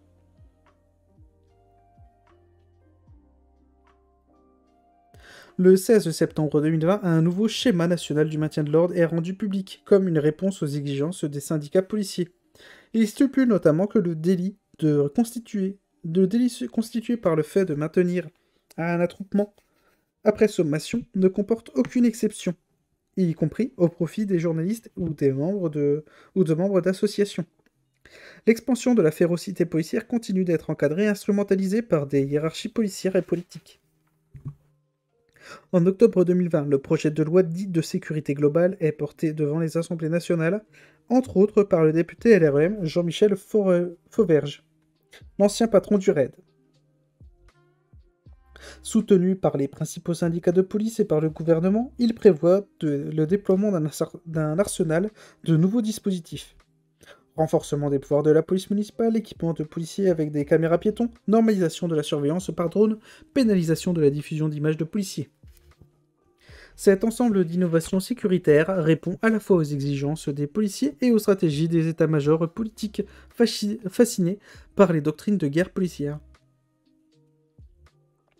La notion de sécurité globale provient elle-même du long travail mené par des réseaux d'idéologues inspirés par la pseudo-théorie du choc des civilisations pour redéployer globalement les principes fondateurs des doctrines de contre-insurrection. Avec à la clé des perspectives de profit pour les industries sécuritaires, drones, caméras, développement des polices municipales et privées sont autant de possibilités de capturer ou de créer de nouveaux marchés. Ce projet de loi s'articule à un autre, dit projet de loi contre le séparatisme. Ciblant officiellement l'islamisme radical, il prévoit de renforcer encore les pouvoirs de la police et des institutions sur les associations et les personnes considérées comme musulmanes. Le meurtre d'un professeur de collège à Conflans-Sainte-Honorine, le 16 octobre 2020, est instrumentalisé pour durcir le projet. Il est bientôt élargi pour accueillir certains dispositifs extraits de la loi sécurité globale, comme le floutage des policiers, qui avait suscité de nombreuses oppositions. Alors que la gauche institutionnelle se focalise sur la seule loi sécurité globale, des groupes issus des luttes des quartiers et des immigrations et diverses coordinations de forces dénoncent la conjugaison des deux projets de loi et la convergence historique des politiques sécuritaires et racistes. Dans le registre des résistances, ce même mois d'octobre 2020, le mouvement des sans-papiers réussit à se coordonner dans toute la France, organisant des marches autonomes qui convergent à Paris le 17 octobre 2020 pour une immense marche des solidarités réunissant plus des milliers de personnes. La veille, un drame dû au fonctionnement quotidien du pouvoir policier a encore eu lieu. Olivio Gomez, un homme noir de 28 ans, père de 3 enfants en bas âge, est tué par un policier blanc dans la nuit du 16 au 17 octobre 2020 à Poissy. Il a reçu 3 balles dans le corps, Plusieurs médias relaient immédiatement le récit d'un chauffard abattu à la suite d'une folle course-poursuite et d'un policier en légitime défense, sur lequel Olívio Gomes aurait tenté de foncer sciemment. Les 2 passagers témoins sont placés en garde à vue pour tentative d'homicide et délit de fuite. Ils démentent la version du policier. Selon l'un d'eux, le policier a tiré pour tuer. L'autopsie et l'expertise balistique montrent finalement que le policier ne s'est jamais trouvé en danger face au véhicule d'Olívio Gomes. Fait rare, le policier est mis en examen pour homicide volontaire. La famille et les proches d'Olívio Gomes organisent une marche en hommage, mais celle-ci ne peut se tenir à cause des restrictions sanitaires. Ils constituent le collectif Olívio et rejoignent le mouvement contre les violences d'État. Olívio marqué Olive Oliv-VIT-O HAUT. Tout au long de la décennie 2010, le renforcement combiné du pouvoir policier et des politiques racistes a accompagné l'expansion du capitalisme sécuritaire. Alors que la police tue entre 10 et 15 personnes par an entre 2010 et 2015, elle tue entre 25 et 35 personnes par an au début des années 2020. Frappant presque exclusivement des personnes identifiées comme non blanches et issues des classes populaires. Cette mécanique assassine a plus que doublé sa productivité en 5 ans. La gestion néolibérale et sécuritaire de la crise mondiale liée au Covid-19 a permis le déploiement, dans une configuration sanitaire, d'une nouvelle forme de contre-insurrection médiatico-policière. Le renforcement des appareils de surveillance, de contrôle et de répression continue d'assurer la reproduction conjuguée des systèmes de domination, d'exploitation et d'oppression, ainsi qu'un accroissement substantiel de profits pour les complexes industriels et financiers. Mais ce processus reste constamment confronté à de nouvelles résistances populaires et de nouvelles formes de lutte sociale. En France, le développement du capitalisme sécuritaire a notamment fait face à la détermination continue des luttes des quartiers et des immigrations pour se former, s'outiller, dénoncer, s'opposer, construire des solidarités défensives et un mouvement offensif. Plusieurs alliances se sont nouées entre les collectifs comme Urgence Notre Police Assassine, Vivolé et le réseau d'entraide Vérité et Justice fondé en mars 2021, qui mettent en commun des mémoires, des outils, des analyses et des pratiques. Un mouvement de lutte contre les violences d'État s'est progressivement constitué à travers les luttes des familles et proches de victimes, de la police et de la prison, de leur soutien de collectifs de personnes blessées par la police comme l'Assemblée des blessés et les mutilés, pour l'exemple. L'Assemblée des blessés et les mutilés, pour l'exemple. De comités anti-répression et anti-carcéraux, de caisses de solidarité et groupes de défense juridique, ou de collectifs d'enquête et de contre-information. Ces forces tentent aussi de s'associer avec le mouvement autonome et des sans-papiers. Malgré l'enchevêtrement des sans-papiers, malgré l'enchevêtrement des précarités, le durcissement continue de la répression et de la criminalisation politico-médiatique par-delà les désaccords politiques et les conflits internes. Ce réseau de forces parvient à soutenir les victimes, à organiser les rencontres régulières, des forums, des rassemblements et des manifestations. Il produit des contre-enquêtes et les diffuse via des médias alternatifs et des réseaux sociaux. Il porte des contre-récits et développe une contre-culture à la fois théorique et pratique. Ce mouvement de lutte contre les violences d'État s'inscrit lui-même dans un phénomène global. Au tournant de la décennie 2020, partout sur la planète, des forces collectives issues des classes dominées surgissent des interstices des systèmes de domination.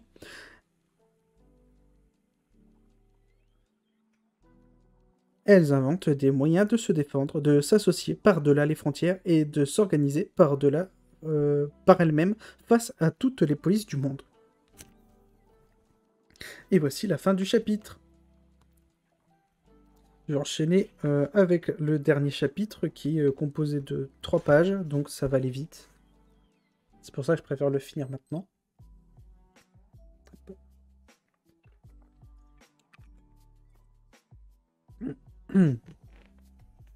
Donc,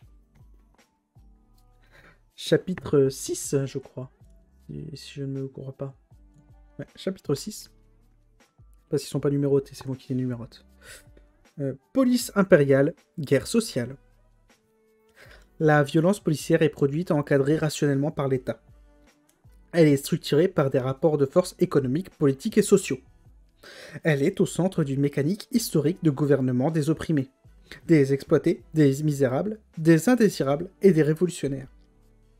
Nous avons décrit la fondation de la police moderne à travers les situations d'esclavagisme et de colonialisme, le développement des grandes villes bourgeoises et la structuration d'un ordre capitaliste, raciste et patriarcal. Nous avons observé le rôle coercitif décisif de la police dans la ségrégation socio-raciste à l'intérieur de la métropole impériale. L'ordre sécuritaire a continuellement déployé ses schémas, des schémas de guerre policière et de répression militarisée comme forme de gouvernement. Nous avons observé le rôle des marchés du contrôle de l'industrie de la coercition dans la transformation des armes, des méthodes et des doctrines de police.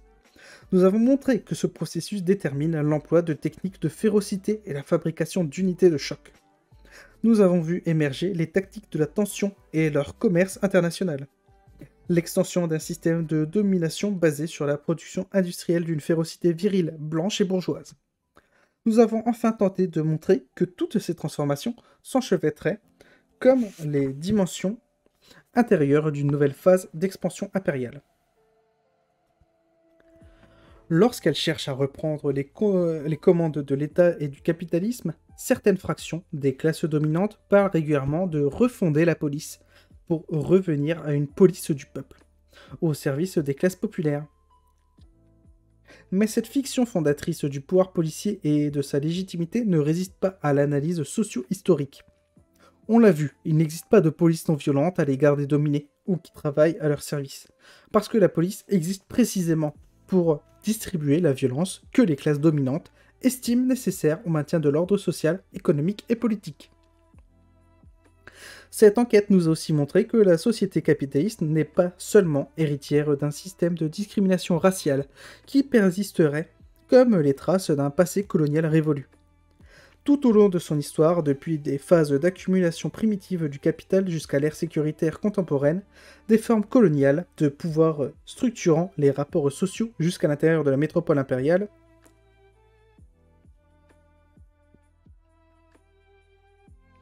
observer la manière dont l'État recourt à la férocité policière à travers l'histoire confirme l'existence d'un continuum de colonialité, extérieure et intérieure, passée et présente. Mais des unités métropolitaines conçoivent aussi des pratiques similaires à celles employées aux colonies sans y avoir été formées, sans importer d'armement, de techniques ou de doctrines spécifiquement employées en situation coloniale. La métropole impériale emploie des dispositifs coloniaux qu'elle importe, mais elle en produit aussi, parce que son système économique, politique et social est structuré historiquement par le racisme et la colonialité. Tout au long de la décennie 2010, l'État français a déployé ses troupes et continué de mettre en pratique la guerre policière aux côtés d'autres armées impériales en ex-Yougoslavie, en Afghanistan, en Libye, en Centrafrique ou au Sahel. L'extension et la restructuration sécuritaire des grandes villes françaises ont constitué la dimension intérieure de ce phénomène à l'œuvre dans l'ensemble des grandes puissances impérialistes à travers le réseau des villes mondiales. Avec leurs marchés boursiers, leurs technopoles, leurs salons de l'armement et leurs laboratoires d'État dédiés à la recherche sur les nouvelles armes, ces villes sont les cerveaux du processus actuel de mondialisation dans lequel la militarisation joue un rôle majeur, indique Stephen Graham. La géographie critique de l'impérialisme a montré que le processus qui s'est développé sur le sol français procède effectivement d'un phénomène global. Les travaux de Lorenzo Verrazzini mettent en évidence l'emploi récurrent de techniques et d'imaginaires coloniaux dans les modes de gestion et de développement des villes mondiales d'Europe et d'Amérique du Nord. Ils mettent en question la distinction classique entre le visage extérieur et le visage intérieur de la condition coloniale. Dans les grandes puissances impériales, Stephen Graham fournit plusieurs observations décisives pour intégrer le cas français dans cette situation globale.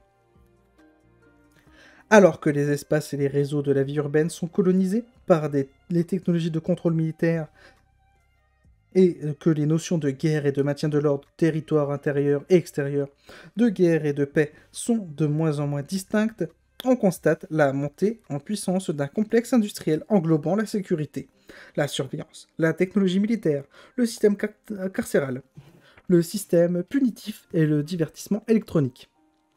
Stephen Graham précise: le fait que ces complexes industrialo-sécuritaires fleurissent parallèlement à la diffusion des idées d'organisation sociale, économique et politique chères aux fondamentalistes du marché n'a rien d'accidentel. Les inégalités extrêmes, la militarisation urbaine et l'obsession sécuritaire alimentées par le néolibéralisme se nourrissent mutuellement. La conjugaison d'une industrie de la violence militaro-policière et de la structuration urbaine semble elle aussi relever d'un processus global où les puissances impériales s'allient ou rivalisent entre elles. Kanishka Gunewardena et Stefan Kipfer parlent d'urbicide pour désigner la démolition systématique au bulldozer de maisons et de villes palestiniennes par l'État israélien. L'anéantissement de Fallujah et d'autres villes en Irak par la coalition occidentale ou la démolition de campements bidonvilles et quartiers populaires partout dans le monde. Nous avons vu que partout où elle frappe, la violence policière demeure incapable d'obtenir le consentement ni la soumission.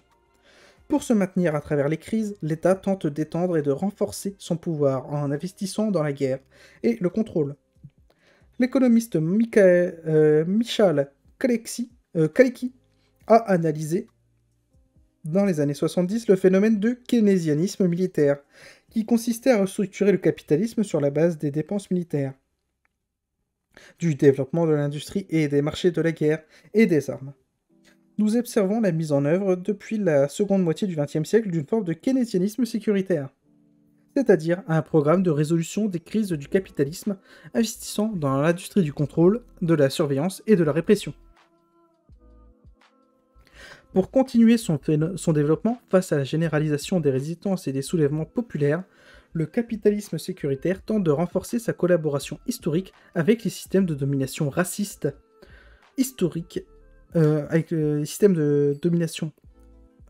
raciste. J'ai perdu ma ligne. Les systèmes de domination racistes et patriarcaux. La sociologue afro-américaine Simone Brown a ainsi montré comment l'histoire de la trace, de la surveillance et de la chasse aux esclaves et aux colonisés se mélange désormais avec les usages des technologies de surveillance.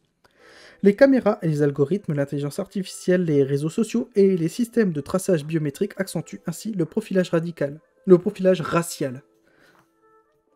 Une différence de mots important ici. Le géographe David Harvey a lui aussi décrit ce phénomène.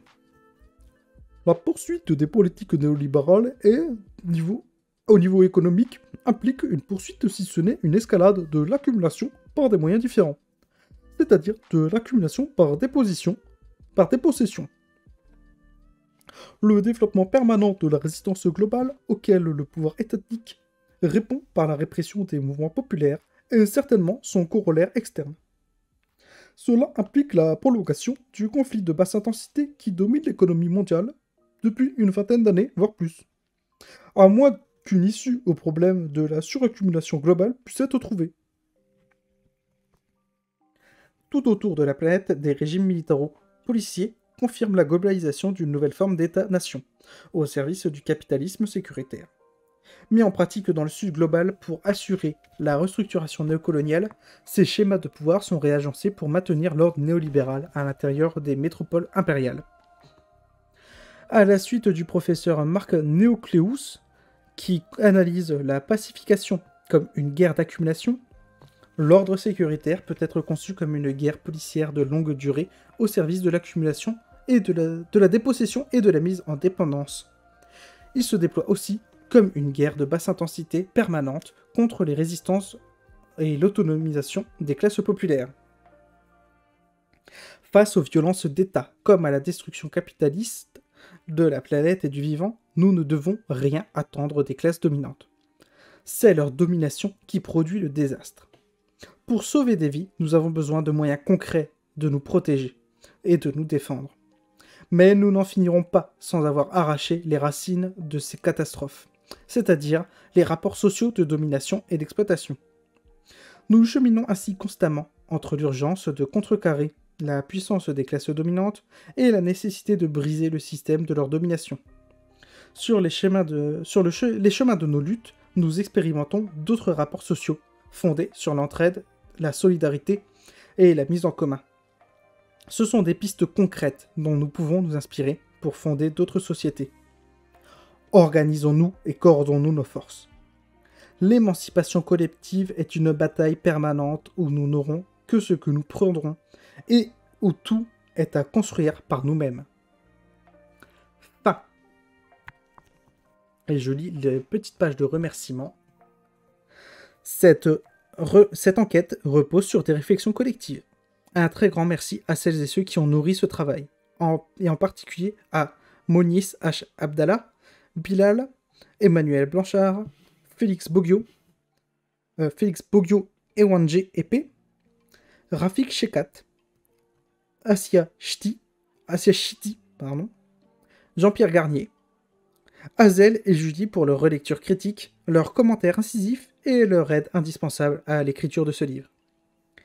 Merci à toutes celles et ceux qui ont contribué à nourrir cette nouvelle édition. Merci à tous les comités Vérité et Justice et à tous les proches de personnes tuées par la police qui ont partagé leurs commentaires et leurs analyses. Merci à Mamé Fatou Niang, Grégory Pierrot, Paul Rocher et Mathieu Lopez pour la pertinence de leur relecture.